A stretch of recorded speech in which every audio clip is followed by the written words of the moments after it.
대한민국의 교육 어떻게 변해야 할 것인가? 영적 신인류를 향한 영성교육 토크쇼. 오늘도 여러분과 함께 하겠습니다. 오늘 소개 좀 부탁드립니다. 네, 안녕하세요. 자학계기 김현진입니다. 네. 요즘에 이제 그 AI 시대가 오고, 그 다음으로 이제 그 영성의 시대가 온다라고 합니다. 네. AI 시대가 오면서 많은 사람들이 그 혼란에 있어요.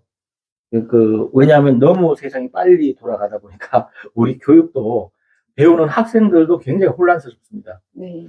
더욱더 걱정스러운 부분은, 미래 학자들이 이야기할 때 일반 사람들이 그 혼란 속에서 자살률이 높아질 거다, 이래요. 네.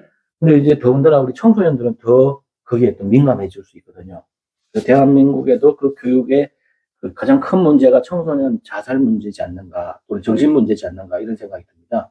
오늘 거기에 대해서 좀 말씀을 나누고자 합니다. 지금 말씀처럼 청소년들이 그런 문제들을 갖고 있는데 우리가 그런 문제들을 해결하기 위한 교육이 지금 이루어지고 있는가.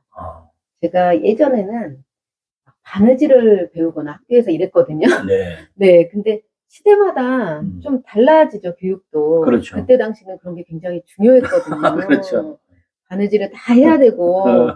그런데 그렇게 달라진 시대에 맞는 교육이 그렇다면 지금 청소년들의 그게 문제라고까지 할 이런 심각한 상황을 극복하기 위한 네. 이런 부분에 대한 교육을 우리가 하고 있나를 좀 한번 다시 그렇죠. 돌아봐야 될 것 같아요. 맞습니다. 이 교육이 그 시대에 맞는 교육을 해야 되는데 네. 그 시대에 아마 뒤떨어진 교육을 하다 보면 배우는 사람도 좀 혼란스럽거든요. 네. 그래서 이제 그 청소년 문제가 도대체 어떤 게 문제인가, 그것을 이제 찾아보니까 세 가지가 나오는데, 첫 번째는 정신건강 문제랍니다. 네. 그다음 두 번째는 학교 및 학업에 스트레스를 받는데요. 세 번째가 또래 관계 및 왕따를 당한대요. 네. 이게 이제 세 가지 문제입니다. 네. 우선적으로 이제 보면 정신 건강 문제가 가장 큰 문제예요. 네. 이런 정신적인 건강 문제가 왜 오느냐, 이런 얘기거든요. 네. 네. 어떤 게 있을까요? 이 어쩌면 아이들의 개인의 어떤 성장이나 네. 발달을 위한 교육이 되어져야 되는데 그냥 지금은 뭔가 입시 위주의 교육? 네. 그래서 가끔은 내가 이거를 배우는데 이게 나한테 뭐가 그렇게 필요하지? 필요한가? 이런 좀 의문점까지 가지면서도 그래도 이거를 해야 시험을 볼 수 있고 시험 성적을 높일 수 있다. 네. 그러니까 해야 한다. 이렇게 생각을 하고 하다 보니 이런 문제가 또 나타나는 게 아닐까 싶습니다. 그렇군요. 어쨌든 그런 입시 위주의 교육과 지금 정신건강 문제에서 나타나는 게 뭐냐면 첫 번째가 우울증이에요. 네. 청소년 우울. 네. 그다음 두 번째가 불안장애입니다. 네. 세 번째가 이 자존감 저하 및 이 자아 정체성의 혼란이에요. 네. 이 세 가지가 있는데, 우선 이 우울증 문제부터, 네. 아이들이 왜 우울이 올까? 네. 애들이, 어른도 아니고 말이죠. 네. 이런 부분에 대해서 어떻게 우리가 이해를 해야 될까요? 내 맘대로 안 되면 일단 우울하죠. 그러네. 내 맘대로 안 되니까. 뭐가 내 맘대로 안 되는 거죠. 내가 하고 싶은 게 있다. 네. 내가 바라는 게 있다. 뭐 다 있을 수 있죠. 근데 뭔가 다 맘대로 안 되니까 네. 우울한 거죠. 그러네요. 네. 그러면 이제 우리가 볼 때 이제 우울증이 많다는 것은 애들 자기 마음대로 좀 안 놔뒀다, 이런 얘기네. 그죠? 그렇죠. 아이들이 마음대로 놔두면 왜 놔두지 않았을까요? 그러니까 뭔가 부모들이나 기성세대가 놔두면 안 될 것 같았기 때문이겠죠. 그렇죠. 자기 생각에. 그렇죠. 그게 첫 번째네요. 그죠? 네. 그러니까 애들이 자기 마음대로 하면 참 좋을 텐데, 네. 어른의 입장에서 보면, 야, 애들, 너는 아직 몰라. 네. 넌 공부해야 돼. 그래야 훌륭한 사람이 돼. 네. 그러면 공부 안 하면 너 고생해, 나중에. 뭐 이런 생각들. 그렇죠. 그런 생각 때문에 그냥 놔두지 않고. 네. 그런데 조금의 이제 좀 기다림이라고 할까요? 인내가 좀 필요한 건, 보통의 부모님들은 또 그렇게들 말씀하시거든요. 얘가 그렇게만 한다 그러면 내가 왜 얘를 잔소리 하겠냐. 얘가 보통 때 했던 태도나 얘 행실을 보면 내가 이렇게라도 안 하면 사람이 안 될 것 같다. 그렇죠. 그래서 내 자식을 인간으로 만들기 위해서 부모님들이 네. 노심초사 하시다 보니까 어떻게 보면 음. 가만 냅두지 못한 거죠. 그렇죠.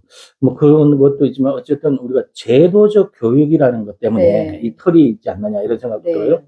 왜냐하면 이게 이제 이 제도적 교육은 옛날에 어떠냐면 산업 시대에 그 산업 시대에 필요한 인력을 하기 위해서 그때 만든 그런 교육 제도란 말이에요. 그렇죠. 근데 그걸 계속 하다 보니까 요즘에는 지금 산업 시대가 아니고 정보 지식 사회를 넘어서 네. AI 시대가 지금 돌입됐고 네. 그와 함께 영성의 시대가 온다고 그래요. 네. 그래서 몇 차원을 넘어섰거든요. 그렇죠. 그런데 그 사고에 어떻게 보면 매몰돼 있지 않는가 이런 생각도 들어요. 그렇죠. 지금 어떻게 보면은 모범적인 아이들이라고 지금 생각하지만 그 아이들은 언제든지 폭발할 수 있다. 그리고 지금 이렇게 아이들이 자기의 고통을 표현하거나 이렇게 우울증이 온다는 건 지금 기회다. 네. 이렇게 보고 좀 관심을 가져야 됐다. 아니, 어쩌면 관심을 좀 안 가져야 되겠다. 못 살게 구지 않아야 되겠다. 이런 생각도 좀 듭니다. 그런 것도 있죠. 근데 더 중요한 것은 지금 이 시대는 창의를 넘어서 네. 창조의 시대라고 합니다. 그렇죠. 이 창의는 인간이 만들어서 새로운 걸 만든다면 창조라는 건 원래 인간이 만드는 게 아니에요. 네. 신이 만든다는 얘기입니다. 그런데 요즘에는 창조의 시대라고 그래요. 이 창조의 시대가 오고 있는데 아직까지도 부모가 가지고 있는 옛날에 고정된 틀 속에 아이들을 갖추니까 우울증에 빠질 수밖에 없지 않나 이런 생각도 듭니다. 그러니까 지금 창조라는 건 이렇게 지식처럼 가르쳐도 될 일은 아니잖아요. 네. 그러니까 창조할 수 있는 어쩌면 신이 될 아이들한테 네. 뭔가 창조할 수 있는 아이들의 그런 창조력을 막아버린 거죠. 행위를 하다 보니 네. 본인들에 대한 근본을 알수록 아이들은 더 많이 반항하겠죠. 그렇죠. 그러니까 굉장히 싸움이 나고 이런 싸움으로 인해서 우울하고 네. 그래서 아이들이 우울증이 오고 그래서 이제 이런 부분들을 한번 면밀히 좀 왜 내 자녀가 이렇게 할까 뭐 이런 부분들을 좀 생각해 봐야 되지 않을까 싶습니다. 그렇죠. 그걸 알기 위해서는 부모님들이 옛날에 교육받은 거를 떠나서 좀 더 높은 차원의 공부는 뭐냐면 우리가 이런 보이는 현상에 공부하는 건 낮은 공부예요. 보이지 않는 본질에 대한 공부가 높은 단계의 그런 것이거든요. 그런 공부인데 부모님들이 우선 차원 높은 어떤 영적인 차원에서의 관점을 먼저 가져야 돼요. 그렇지 않으면 굉장히 위험하다라는 생각이 듭니다. 왜냐하면 높은 차원에서 내가 그 완성된 상태에서 아이들을 바라볼 때는 아이들이 완성된 사람으로 보여요. 그렇죠. 근데 내 기준으로, 부모의 기준으로 자꾸 보니까 애가 부족하다라고 생각이 들거든요. 그래서 지금 이 시대는 산업 시대에 고정돼가지고 뭐 화이트 칼라 그런 사람을 만드는 시대가 아니에요. 못 살아남아요. 이제는 창의를 넘어서 완전 창조의 인재를 만들어내야 되고 우리 청소년들이 이 세상을 살아갈 때는 AI를 넘어선 그런 사람으로 살아야 돼요. 그 환경 자체가. 그러다 보니 거의 신의 영역에 이르는 창조적인 그런 인간이 돼야 되는 것인데 이것은 거의 고정된 틀이 없는 겁니다. 네. 지금 이렇게 한번 제가 여쭤보고 싶어요. 우리 부모님들이 과연 본인들의 삶에 만족하느냐? 그렇죠.